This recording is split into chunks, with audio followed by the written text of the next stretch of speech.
हाय दोस्तों, मैं सज्जन लवंशी।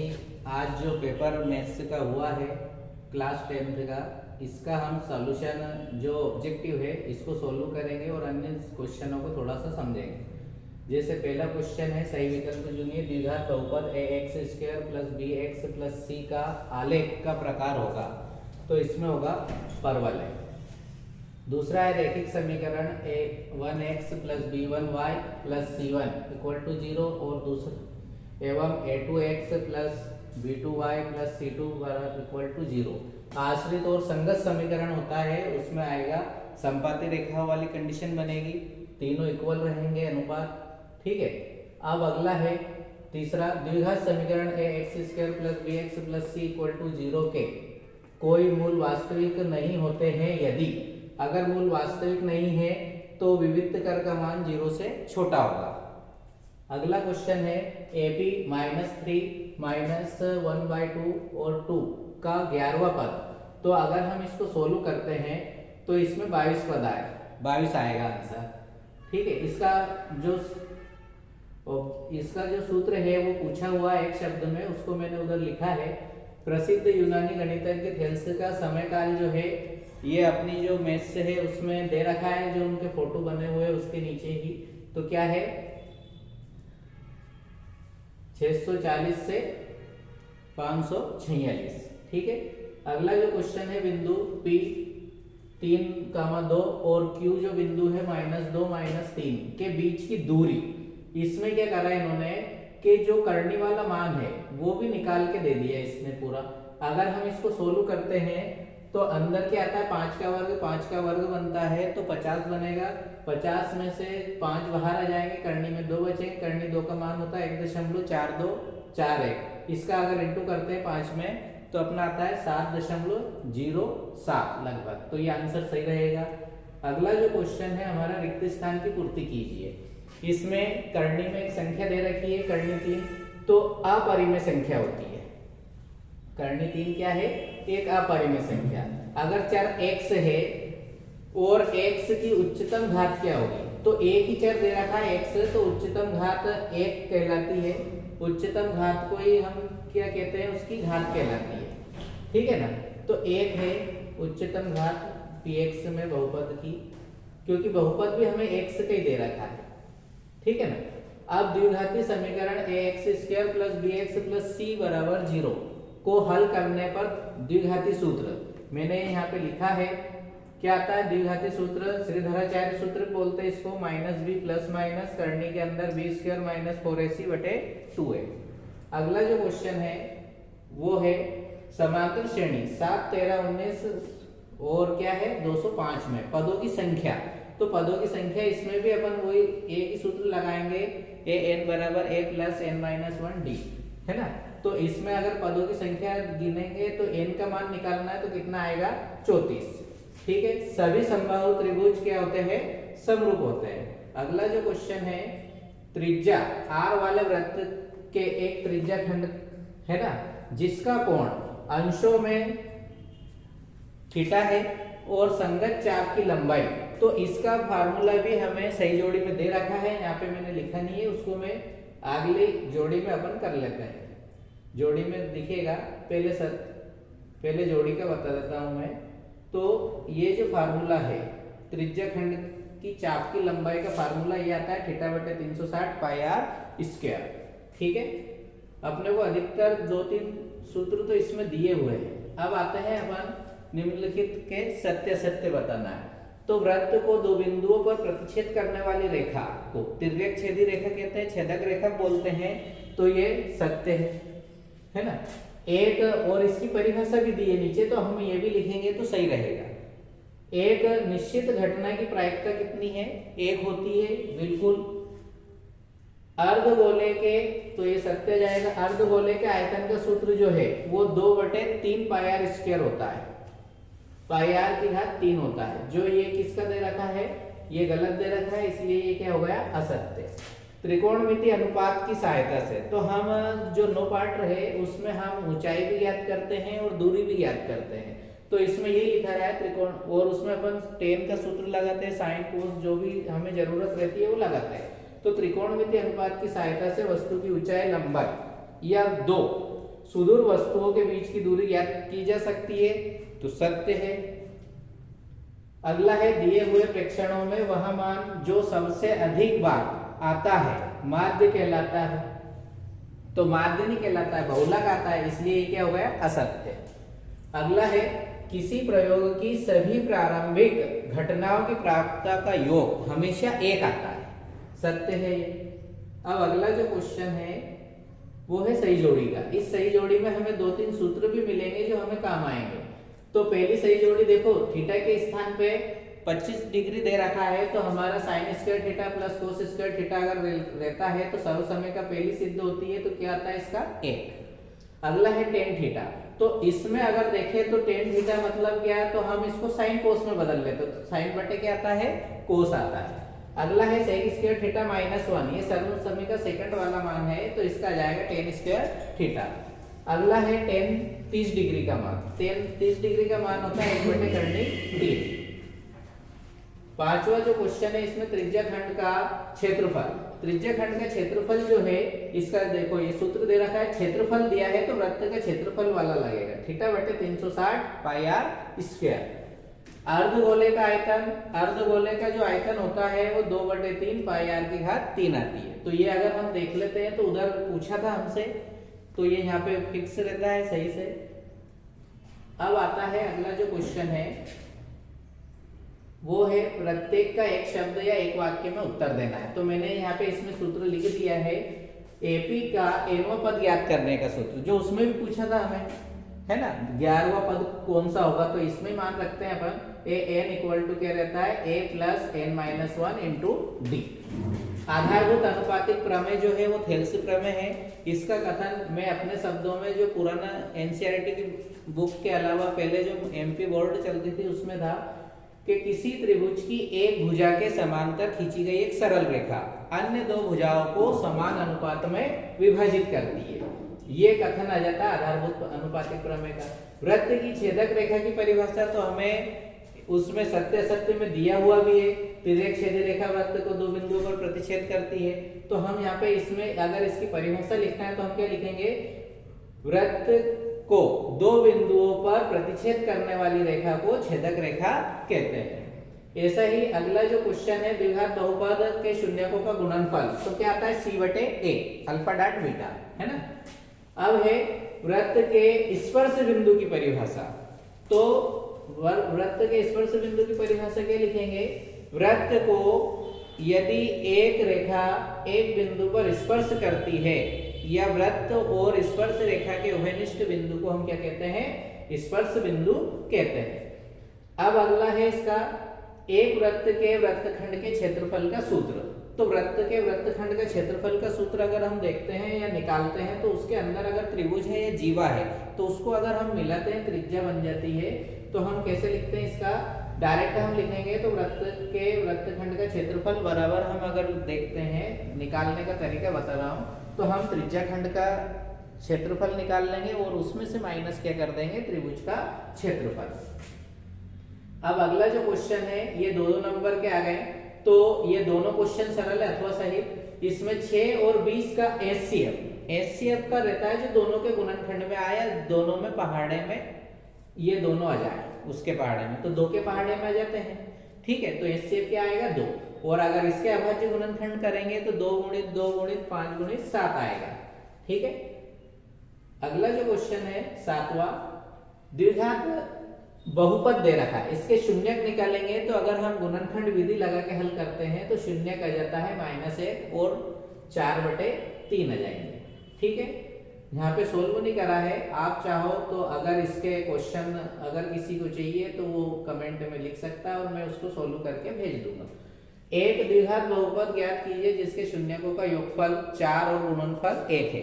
तो हम क्या करेंगे, योगफल है तो 4 अपन क्या लिख सकते हैं, -b/a आता है योगफल वाला सूत्र, तो 4/1 लिखेंगे और यहाँ पे 1/1, तो a का मान 1 आ गया और b का मान -4 और c का मान 1 आ जाएगा। तो हम डायरेक्ट क्या है द्विघात बहुपद में रख देंगे, यहाँ ऐसे जैसे इसमें द्विघात बहुपद आया है तो इसकी जगह रखा जाएगा। तो क्या जाएगा, x² -4x + 1 आएगा इसका आंसर। अब है निम्नलिखित समीकरण युग्मों के अनुपात ज्ञात करना है और संगत हल है या असंगत हल है। तो हम क्या करेंगे, इसकी व्यापक समीकरण से तुलना कर देंगे, a1 a2 b1 b2 c1 c2। अगर देखा जाए तो 5/7 आएगा, 4/6 आएगा, जो बराबर नहीं है, तो संगत हल होंगे। ठीक है, अब आते हैं अपन अगले इस पे।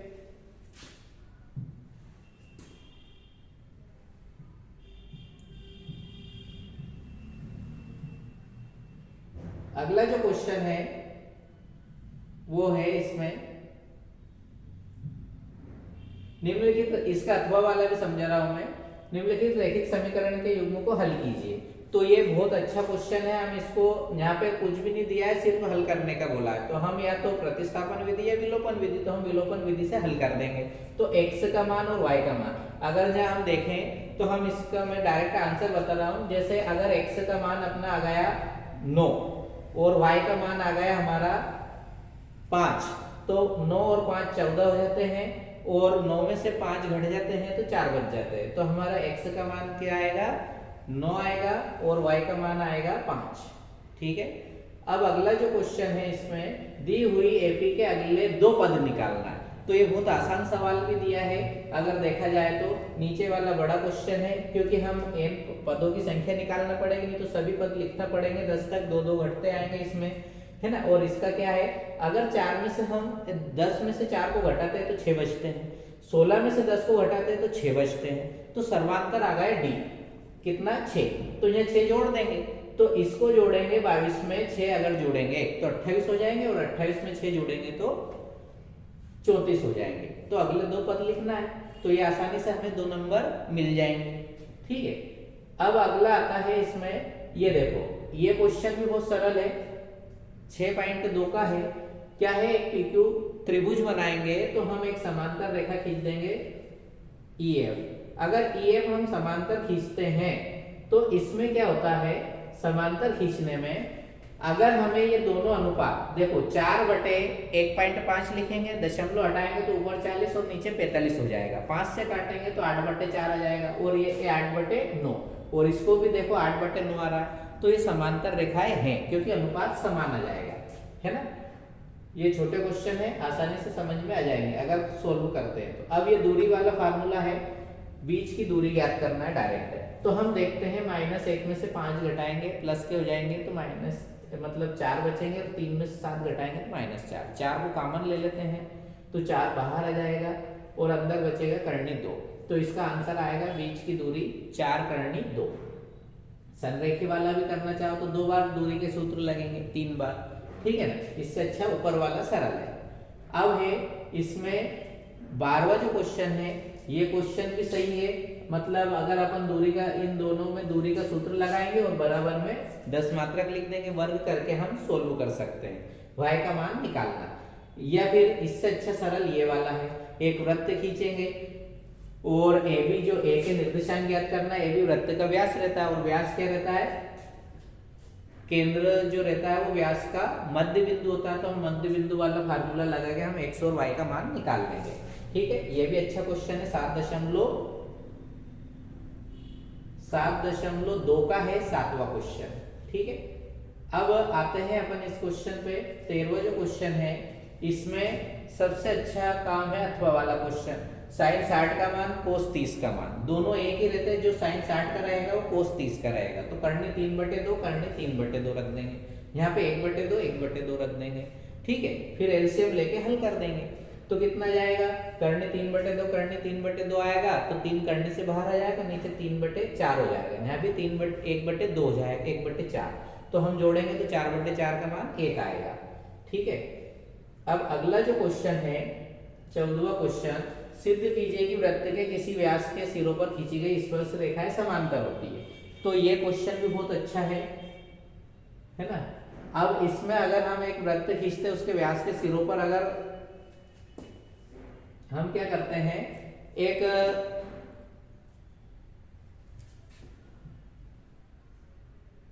देखते हैं, मैं बना के बताता हूं थोड़ा सा।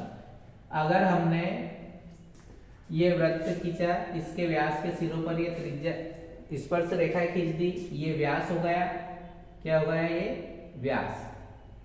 ठीक है, तो हम यहाँ पे ये समकोण त्रिभुज लगा देंगे और एक समकोण त्रिभुज नीचे बता देंगे, और ये एकांतर कोण है, और एकांतर कोण क्या हो जाते हैं, अगर एकांतर कोण होते हैं तो रेखाएं क्या होती है, समांतर होती है। तो ये हमारा क्या हो जाएगा, सिद्ध हो जाएगा। 2-3 स्टेप बढ़ेगी इसकी, सोल्व करने से ही समझ में आता है। अगर एक साथ सोल्व करते हैं तो वीडियो बहुत बड़ा हो जाता है।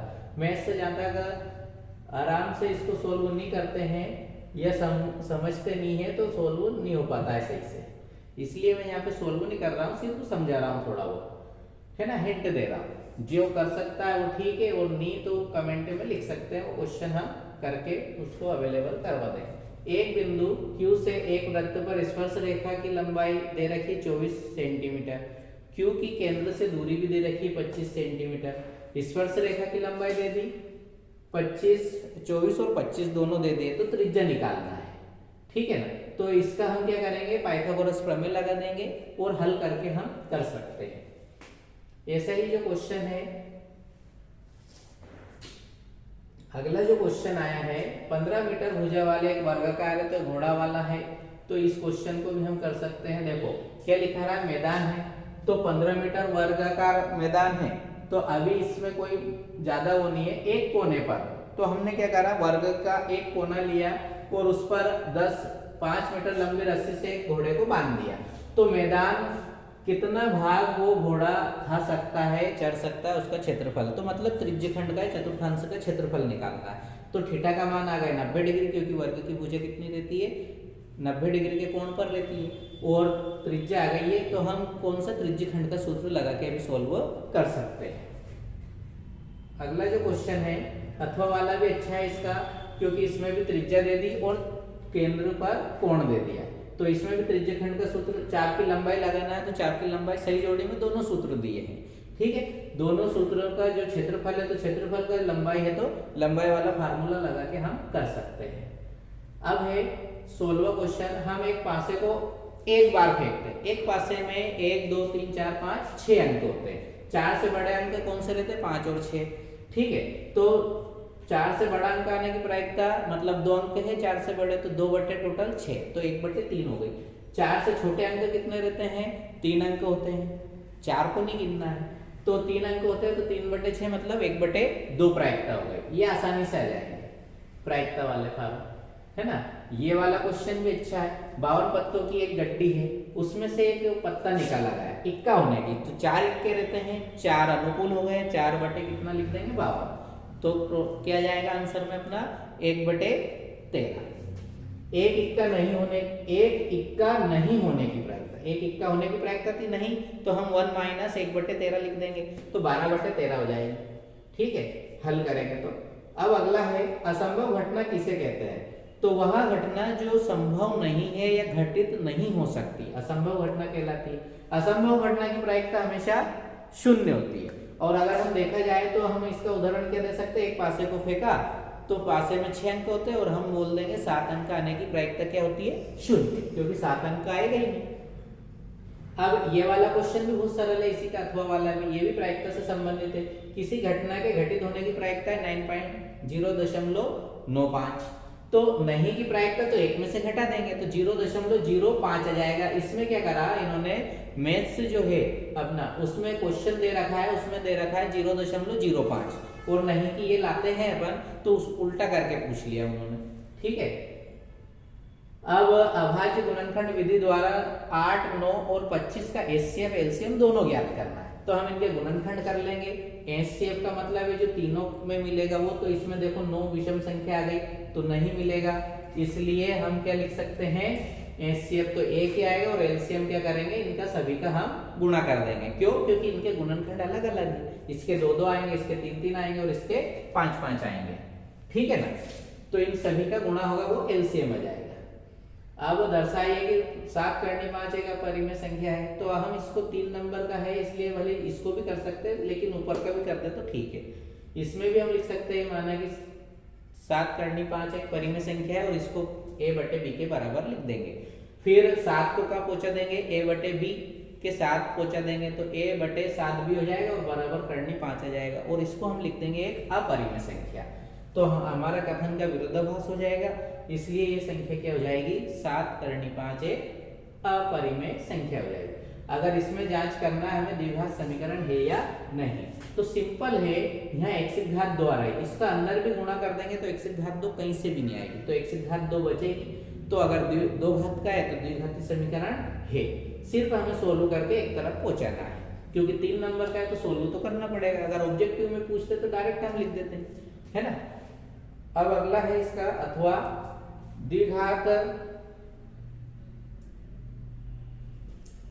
द्विघात समीकरण के मूल निकालना है, तो हम इसको गुणनखंड विधि से निकाल सकते हैं, जैसे बहुपद के शून्य बोला था, ऐसे ही मूल निकलेंगे, ठीक है ना। अब है भूमि के एक बिंदु से मीनार के पाद बिंदु से 25 मीटर की दूरी पर है ना, एक बिंदु 25 मीटर की दूरी पर है और मीनार के शिखर का उन्नयन कोण 60 डिग्री का है, तो दूरी दे दी मतलब आधार दे दिया। अगर हम समकोण त्रिभुज बनाते हैं तो आधार 25 सेंटीमीटर और कोण 60 डिग्री का, ऊंचाई पूछी है तो लंब बटे आधार लिखेंगे, 60 डिग्री का कोण बनाएंगे तो 60 डिग्री करनी 10, 60 का मान होता है करनी 3, 25 का गुणा हो जाएगा, तो 25 करनी 3 डायरेक्ट आंसर आ जाएगा इसका। तो 3 या 4 स्टेप है सिर्फ, ठीक है। अब इसी का अथवा वाला भी, इसमें 2 कोण का है तो हम कौन सा करेंगे, छोटा ही करेंगे, इसमें 2 बार हल होगा, क्योंकि 2 कोण बनेंगे मतलब 2 त्रिभुज, तो 2 बार हल होता है। तो इसमें इसको मैं सोल्व नहीं करवा रहा हूं अभी, है ना, समझाऊं क्या। इसमें संचार मीनार है तो एक ही आधार लेंगे और संचार मीनार भवन के ऊपर लगी हुई है 20 मीटर ऊंचे भवन के, तो उसके ऊपर बनेगी, तो तल और शिखर के दोनों उन्नयन कोण, एक 45 डिग्री और एक 60 डिग्री, तो 45 डिग्री जैसे ही लेंगे अपन तो उसमें क्या जाएगा कि नीचे की दूरी भी 20 आ जाएगी, क्योंकि ये ऊंचाई है भवन की, ठीक है। तो 45 डिग्री वाले में नीचे भवन की ऊंचाई आ जाएगी, 60 डिग्री वाले में फिर मान रख सकते हैं। अब अगला जो क्वेश्चन है, रैखिक समीकरण को हल कीजिए, तो हम इसको भले प्रतिस्थापन विलोपन कोई सी भी विधि से हल कर सकते हैं, ठीक है। और यहाँ पे 2 अंकों की संख्या के अंकों का योग 9 है, तो अपन मान लेंगे, माना कि पहली संख्या एक अंकों 2 अंकों की संख्या है, तो इकाई अंक x, दहाई अंक y मानेंगे। प्रश्न अनुसार अंकों का योग है तो x प्लस y का मान 9 आ जाएगा। फिर हम अगर दूसरा देखते हैं तो संख्या का 9 गुना, तो 2 अंकों की संख्या कैसे आएगी, 10y प्लस x, ठीक है, उसका 9 गुना, कोष्टक के बाहर 9 लगा देंगे। संख्या के अंकों को पलटने पर तो 10x प्लस y के साथ 2 का गुणा कर देंगे, बराबर लगा देंगे, दूसरी समीकरण उससे आएगी, ठीक है। अब यहाँ पे है दवा का एक कैप्सूल, अगर हम कैप्सूल देखते हैं तो दोनों तरफ जो रहता है वो अर्धगोले रहते हैं और बीच में रहता है बेलनाकार भाग, तो हम 2 अर्धगोलों का क्षेत्रफल का आयतन का सूत्र लगाएंगे प्लस बेलन के आयतन का सूत्र लगा के हम हल कर सकते हैं। इसका क्षेत्रफल का सूत्र लगेगा, आयतन का नहीं, सॉरी, क्या निकालना है अपने को, आयतन। तो 2 अर्धगोले का आयतन और बेलन का वक्र पृष्ठ, ठीक है, निकाल के कर सकते हैं। अब ये कलमदान का पैकेट भी वही है, लेकिन इसमें आयतन का लगेगा, क्योंकि आयतन पूछा है।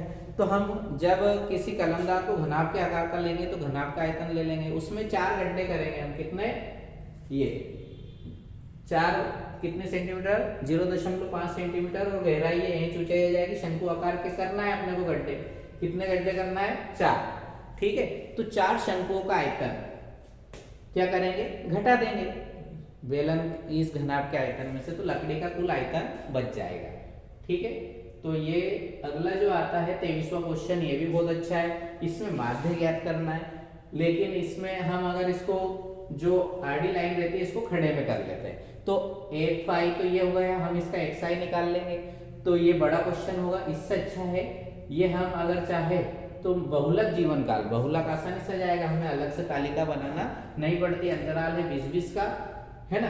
और इसमें सबसे बड़ी आवृत्ति कौन सी है, 61, तो f1 का मान हो गया, इसके सामने वाली f0 और इस इधर वाली f2, ठीक है, और इसकी लोअर लिमिट आ जाएगी 60। हम सूत्र में मान रख के इसको सोल्व कर सकते हैं। ये हो गया पेपर जो मैंने समझाया है, ठीक है।